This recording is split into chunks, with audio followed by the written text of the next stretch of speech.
Bharatiya Janata party की उम्मीदवार माधवीलता जी। बहुत बहुत स्वागत है आपका माधवीलता जी न्यूज़ नेशन पर। और पहला सवाल आपसे ये है कि जो 40 सालों का एक इतिहास है, जो असदुद्दीन ओवैसी लगातार उनके परिवार के लोग जीतते रहे, अभी वर्तमान में वो सांसद हैं, उनके खिलाफ आप लड़ रही, क्या इतिहास बदल पाएंगी आप?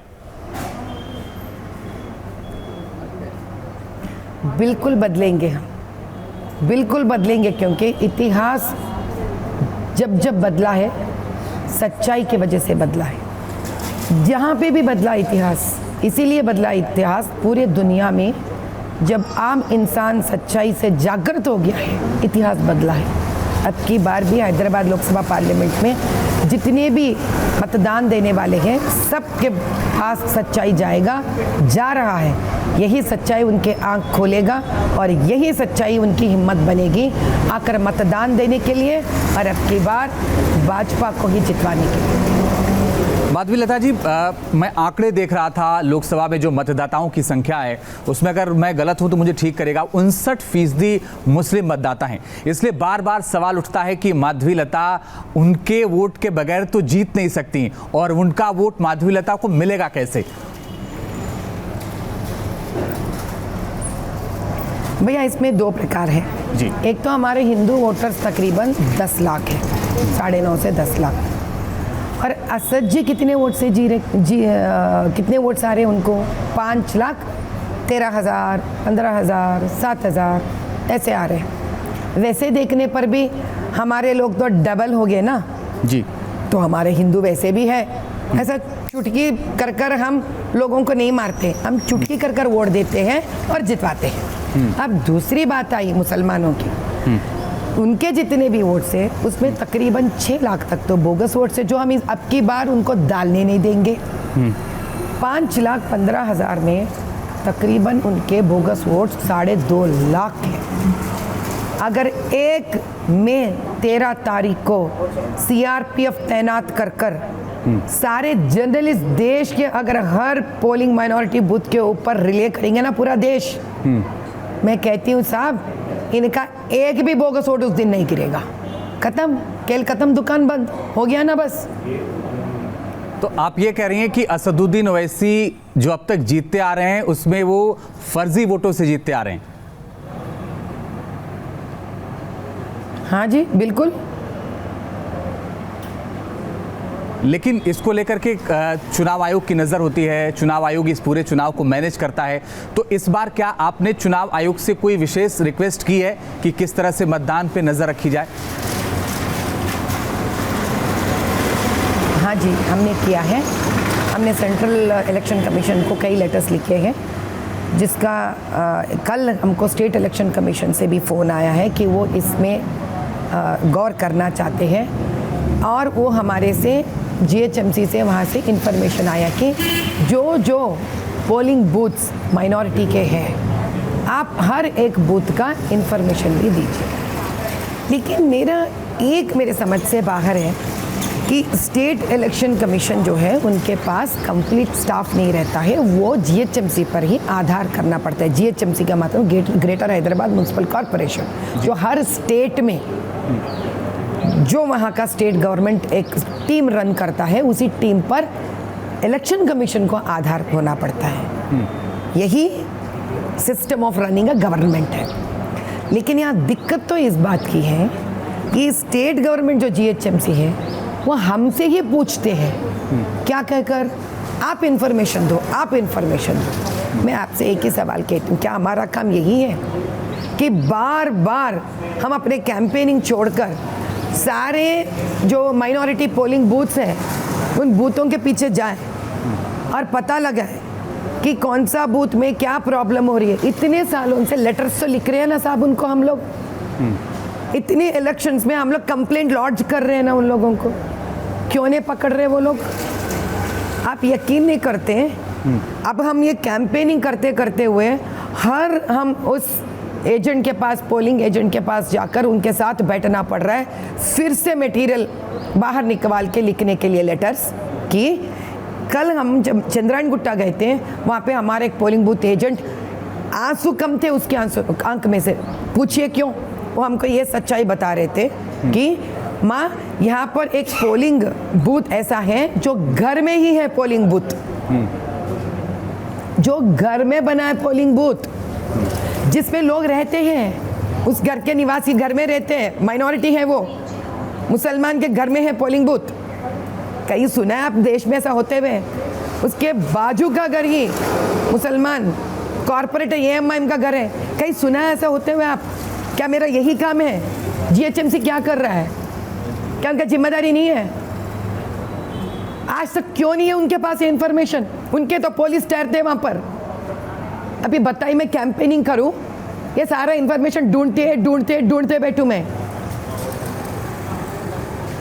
क्या करूं मैं? नहीं, मुश्किल तो है ये आप सब तो राजनीति सब लोग जानते हैं ना, देश में सब लोग जानते हैं कॉन्स्टिट्यूशन के हिसाब से। जी,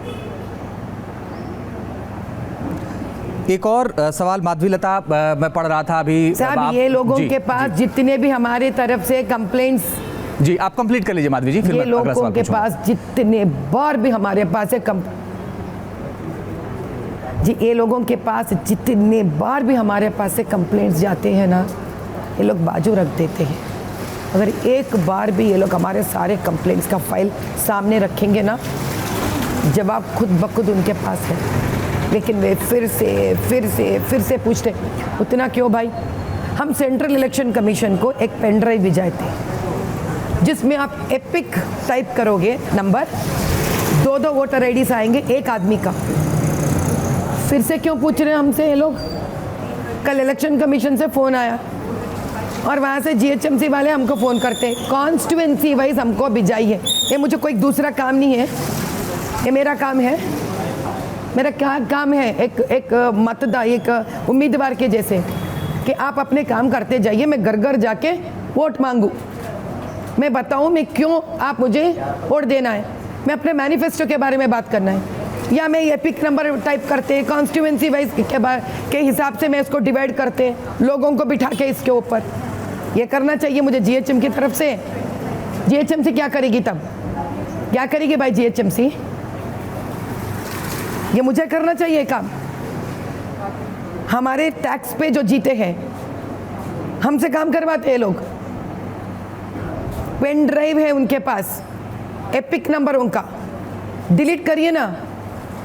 इससे ज़्यादा मैं क्या दे सकती हूँ इन्फॉर्मेशन उनके पास? माधवीलता जी, आपने जो सच्चाई थी उसको सामने रखी, लेकिन मैं देख रहा था कि वहाँ लोग आपको अम्मा बुलाते हैं और अम्मा से तो बहुत लोग डरते भी हैं। तो फिर ये जो स्थिति है वो क्यों नहीं बदल पा रही है? साहब, हमने तो इतिहास में पढ़ा है और हमारे घर में भी देखे, हम पप्पा से डरते हैं, अम्मा से डरने वाली बात कब से शुरू हो गई जी? ये तो एक अलग ही नया कहानी बन रहे हैं। अम्मा से कौन डरते हैं? जब पप्पा डांटते हैं तब भी घर में बच्चे मम्मा के पास ही तो जाते हैं ना। अम्मा इसलिए कहती है क्योंकि अम्मा खाना देती है, अम्मा इसलिए कहती है क्योंकि अम्मा उनकी दुख दर्द समझती है। जब वो लोग मुझे अम्मा कह सकते हैं तो आप सोचिए मुझे इससे कितने प्यार करते होंगे और मैं उनको कितना प्यार देती हूँ। अब डर कहाँ से आ गया साहब इस बीच में? मैं आपके बारे में इसलिए डर का मैंने जिक्र किया कि मैं पढ़ रहा था पिछले कुछ दिनों कोई घटना हुई थी होली के आसपास। वहाँ कुछ लोग आपको देखने के बाद भाग गए थे वहाँ से कि अम्मा आ गई है, और कुछ इस तरह की हुई कहानी थी। नहीं भैया, डरे आम इंसान नहीं, डरे थे पुलिस। जो आम इंसान है वो भागे नहीं, मुझे देखकर हिम्मत जुटाकर मेरे पास है, अरे अम्मा आ गई रे, चलो जाएंगे उनके पास, उनसे हिम्मत लेंगे, क्योंकि पुलिस उनको भगा रहे थे वहाँ से। उन लोगों को पारदीवाड़ा ST औरतों का मदद करने नहीं बैठने दे रहे थे वहाँ पर, उनको राशन पानी देने नहीं दे रहे थे, उनके मोबाइल छीन लिए थे पुलिस वाले और उनके मदद करने नहीं दे रहे थे आम इंसान और युवा नेता जो वहाँ पे गए थे। मुझे देखते ही उनको लगा, रे अम्मा आ गई रे, इसका मतलब है हमारा मदद करने वाली अम्मा आ गई रे। भागने वाला वाक्य और सेंटेंस नहीं था साहब, वो डर तो बेचारे पुलिस से हो गए थे। वो लोग बहुत मारे, वो लोगों को बहुत मार खाए। बच्चे जो मदद करने गए वो मार खाए। माधवीलता जी, असदुद्दीन ओवैसी के खिलाफ आप लड़ रही हैं। असदुद्दीन ओवैसी किस तरह की पॉलिटिक्स इस देश में कर रहे हैं अलग अलग स्टेटों में जाकर के, वो आप देख रही हैं। ये आपको मुश्किल लगता है? आपको लगता है कि नहीं मुश्किल नहीं है, ठीक है, मौका मिला है तो इसको करना है, वो जो बारीक सी लाइन है वो कितनी महत्वपूर्ण है और उसको कैसे आप आगे ले जाएंगे?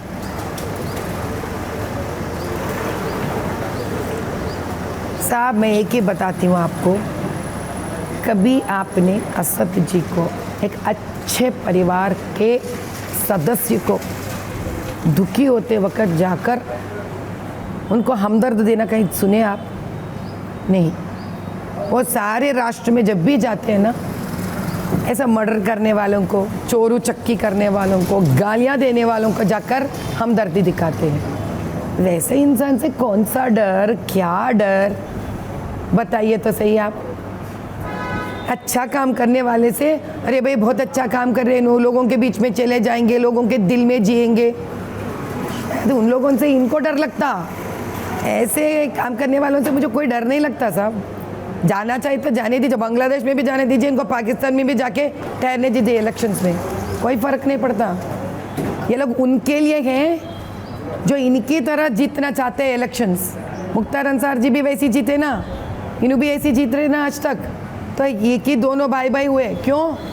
जिस प्रकार के वो लोग रास्ता चुने हैं आगे बढ़ने के लिए। और हमको क्या फ़र्क पड़ता है, हम तो आम इंसान से जीने वाले हैं साथ, हम उनके लिए मदद करने वाले हैं, हम पसमंद के बात सुनने वाले हैं, हम उनके दर्द बांटने वाले हैं।